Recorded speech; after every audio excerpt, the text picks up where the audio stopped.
Olá novamente.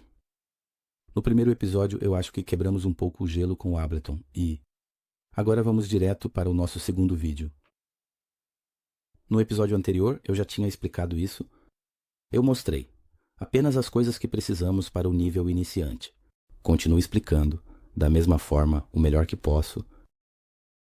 Agora que sabemos que podemos abrir e fechar esta octava à esquerda, precisamos dar uma olhada neste painel. Aqui vemos os títulos, as coleções. Essas coisas não estarão visíveis para você agora. Isso serve para isso. À medida que o tempo passa, começamos a usar e instalar plugins e a usá-los de forma regular. Suponho que ainda não sabemos o que é um plugin. Isso é algo que, com o tempo, vai ajudar você a criar uma pasta com os plugins que você mais usa como favoritos. Portanto, este é um plugin que não precisamos no momento. Aqui embaixo temos a categoria. As categorias devem estar aparecendo da mesma forma para você agora. 90 dias a partir do link na descrição. Eu suponho que você tenha baixado a versão de teste, portanto você também. Você está usando a versão de teste do Ableton Suite, que é a versão mais completa. Isso significa isso. O nosso parâmetro aqui será mais ou menos o mesmo para todos nós. Esses plugins podem não estar visíveis agora. Como eu disse, não se preocupe com isso agora. O que há nas categorias? Há sons. Os sons são coisas que estão prontas para usar os próprios instrumentos do Ableton. Baterias, os tambores, são da mesma forma. Novamente, há uma categoria chamada instrumentos. Aqui também o seu próprio interface. Digamos que existam plugins. Os efeitos de áudio. Como o nome já diz, são um arquivo que contém efeitos sonoros. Vamos usar essas partes com bastante frequência. Nós vamos usar os efeitos de áudio com bastante frequência. Nós vamos usar os instrumentos de vez em quando e os tambores também de vez em quando. Existem efeitos MIDI. Da mesma forma, nós também vamos usar isso de vez em quando. Max for Live é uma história completamente diferente. Não precisamos disso agora. Pode passar plugin. Eu presumo que você ainda não tenha nenhum plugin. Portanto, passe para cá. Clipes e amostras. Coisas que eu não uso muito. Portanto, passe para cá. E também no Places. O Places tem uma beleza assim. Aqui, quando você instala pela primeira vez, pode haver packs, user library e current project. Aqui é diferente para mim e tem uma pasta de adicionar lá embaixo. Isso serve para você fazer isso. Isso nos permite acessar rapidamente as pastas que estão dentro do nosso computador, sem fechar o programa ou mudar a interface ou a janela. Estamos criando aqui os mais usados, porque é algo que nos permite acessar rapidamente arquivos que podemos puxar da área de trabalho, dos downloads, dos samples. Se você tiver um arquivo assim, em um disco rígido externo, por exemplo, quando você clica em adicionar a pasta aqui, você escolhe rapidamente de onde no seu computador e o que deseja adicionar. Eu, por exemplo, uso a minha área de trabalho com frequência, assim como todos nós. Eu escolhi a área de trabalho. Quando eu digo abrir, ele imediatamente adicionará o atalho aqui. E, portanto, quando você clicar aqui, você terá acesso a todos os arquivos na sua área de trabalho. Nesse sentido, o Places é também um lugar que usamos muito. Nós sempre deixamos este canto inferior esquerdo aberto, como eu disse, pelo menos até que você aprenda bem a interface do programa. Portanto, vamos deixar isso aqui. A nossa história do lado esquerdo é, na verdade, composta por isso.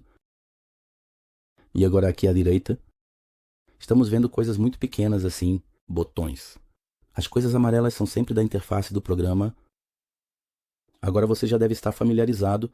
Isso significa que está ativo, ou significa que você escolheu o parâmetro. Esses pequenos botões à direita também são para entrada e saída. Atualmente não sabemos o que está acontecendo, portanto, podemos abrir e fechar. Aqui também podem ficar abertos. Não faz diferença, podemos fechar. Quando fechamos, como vocês podem ver, as coisas na aba ali desapareceram. Não sabemos o que é o botão de entrada e saída. No momento já não precisamos disso. Portanto, que fiquem fechados. Existem dois conceitos chamados Send e Return. Olhem aqui o Sendler. Esses são os nossos Sends. Não sabemos para que serve, portanto podem ficar fechados. podem ficar abertos, não faz diferença. Os returns aparecem aqui como 2 canais para você. Aqui vem como padrão fixo reverb e delay. Podem ficar fechados. Novamente, não estaremos usando isso por enquanto. Aqui está o mixer. Como vocês podem ver no mixer, nossas interfaces neste canal, nossos volumímetros, nossos modelos. Podemos dizer que os níveis que podemos ver são, claro, o que abre e fecha os lugares. Isso ficará aberto. Aqui temos um parâmetro chamado tempo de compensação de delay, que nunca usamos, ficará fechado e provavelmente ficará fechado para sempre.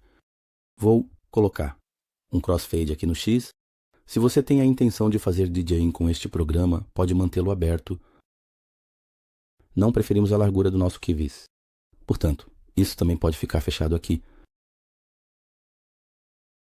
Depois de um tempo, conforme as coisas que fazemos aqui e nosso processo progridem, as coisas começarão a ficar cada vez mais caóticas.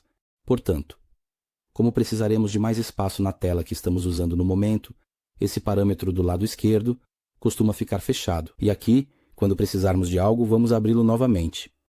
Portanto, por enquanto, ele pode ficar fechado ou aberto. Outra coisa que você precisa saber é a seguinte. Todo o resto nesta tela, quando vamos para a tela Arranjo, ele está disponível aqui como uma contrapartida. Então, todos os botões, controles, parâmetros, tudo o que vier à sua mente está disponível aqui. Por exemplo, na nossa aula anterior, aprendemos a ligar e desligar o metrônomo. Quando chegamos, ele estava tocando, e havia um nível dele aqui, se você se lembra. Podemos ajustar o quanto quisermos.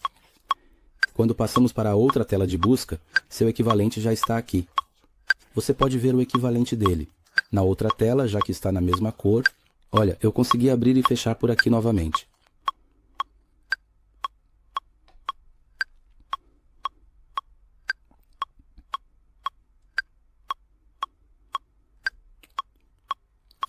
Nossos arquivos. Na outra tela, quando fechamos, por exemplo, veja que aqui está fechado, enquanto do lado esquerdo o que fechamos está aberto. Portanto, em ambas as telas, temos acesso a essas partes de arquivos, atalhos ou instrumentos, que são as coisas que mais precisamos na interface. De forma diferente em cada uma das telas, tem um botão para ligar e desligar. Abrimos e fechamos isso de acordo com a situação. Pegamos o que precisamos de lá e, dependendo da situação, deixamos aberto ou não. Não há nada de diferente.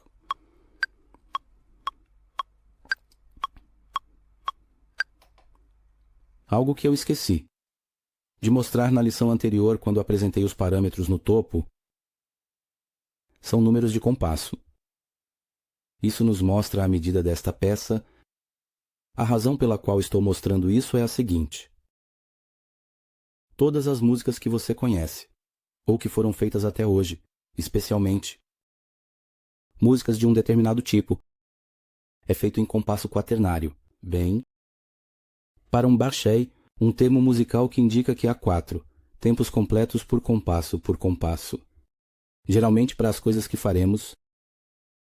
Não mostrei isso porque é um parâmetro que muda muito raramente. Mas se houver amigos que ainda estão se perguntando sobre isso, deixe-me esclarecer isso aqui mesmo. Posso garantir que não vamos mudar 99,9% disso. Sim, na verdade, ao olhar para isso, aprendemos quais são as coisas básicas que precisamos para fazer música no Ableton Live, em 2 aulas, em 2 vídeos. Agora, acho que estamos prontos para começar a compor música e mergulhar um pouco mais fundo. Então, podemos passar imediatamente para o próximo vídeo. Até logo, tchau!